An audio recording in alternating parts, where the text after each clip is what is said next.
Hello friends, ये किस्सा अटल बिहारी वाजपेयी जी का है। कारगिल के समय था भारी प्रेशर, पर अटल बिहारी वाजपेयी भी अड़ गए। प्रधानमंत्री अटल बिहारी वाजपेयी की शख्सियत के अनसुने किस्से जन जन तक पहुंचाने वाले उनके निजी सचिव रहे शक्ति सिन्हा, पूर्व नौकरशाह और शिक्षाविद शक्ति सिन्हा की पहचान एक बौद्धिक व्यक्ति और विद्वान के रूप में थी।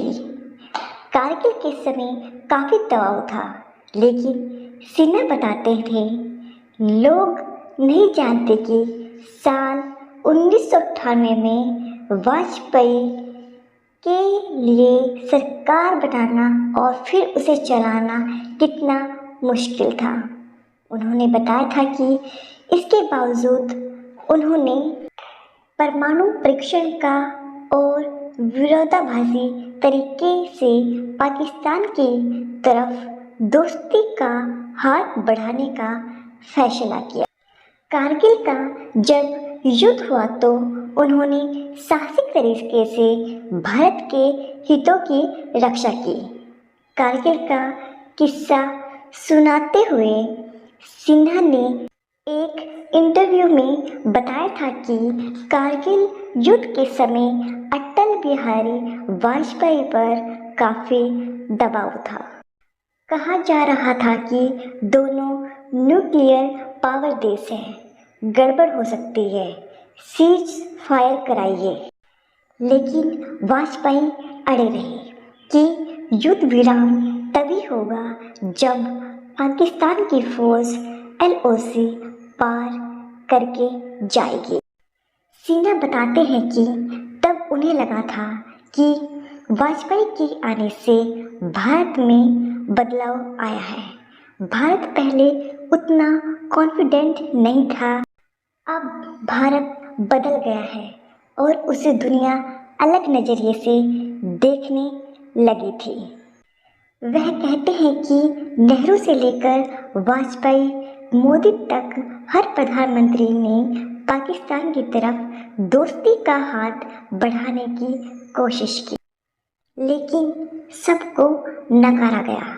कई बार युद्ध से नकारा गया, आतंकी हमलों से नकारा गया।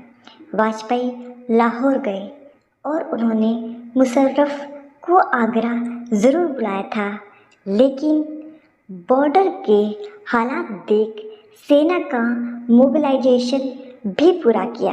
उन्होंने सेना को खुली छूट दे रखी थी। शक्ति के शब्दों में आज के हिसाब से देखें तो परिस्थितियाँ अलग थी। भारत आज की तुलना में इतना शक्तिशाली देश नहीं था। वाजपेयी के पास विकल्प कम थे। वर्तमान PM मोदी के पास काफ़ी विकल्प है। वह चाहे पाकिस्तान से इकनॉमी की तुलना हो या सेना की बात करें, काफ़ी फर्क हो गया है। सिन्हा कहते हैं कि वाजपेयी की देश भर में स्वीकार्यता उनकी पार्टी से ज़्यादा थी।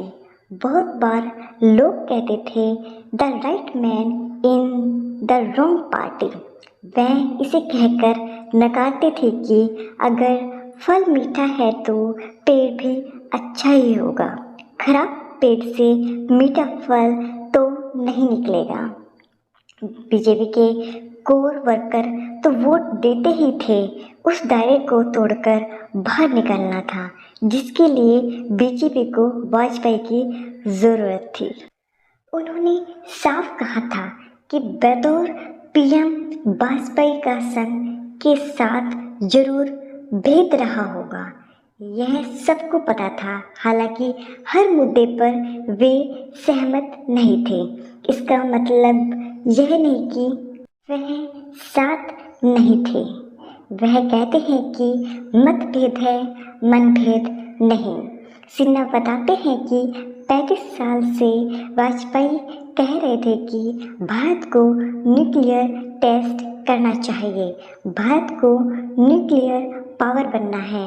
चीन बन चुका है वह पाकिस्तान की मदद कर रहा है एटमी पावर बनने में। उन्होंने कुछ हद तक लगा था कि दुनिया कैसे रिएक्ट कर सकती है। परीक्षण के बाद करीब 9 महीने तक अमेरिका समेत कई देशों और पक्षों का रवैया सरकार के प्रति बदल गया था। अमेरिका भारत और यहाँ की सरकार को अगले हिटलर की तरह पेश कर रहा था। आर्टिकल 1970 पर वाजपेयी का स्पष्ट कहना था कि इस कानून को रद्द होना है। इसकी देश में कोई जगह नहीं है। उनके दिमाग उम्मीद और जनसंघ बीजेपी के हर मैनिफेस्टो में होता था कि इस कानून की संविधान में कोई जगह नहीं है। हालांकि जब वह पीएम बने तो उन्होंने संसद में खुद कहा था कि उनके पास यह फैसला लेने के लिए संख्या नहीं है। उनकी सोच एकदम स्पष्ट थी। अटल बिहारी वाजपेयी एक महान नेता थे। लोग उनकी राजनीति को पसंद करते थे। उनके मन में किसी के प्रकार कोई डर नहीं था। कैसा लगा आपको किस्सा अटल बिहारी वाजपेयी जी का? Please like my video and subscribe my channel. Thank you so much guys video देखने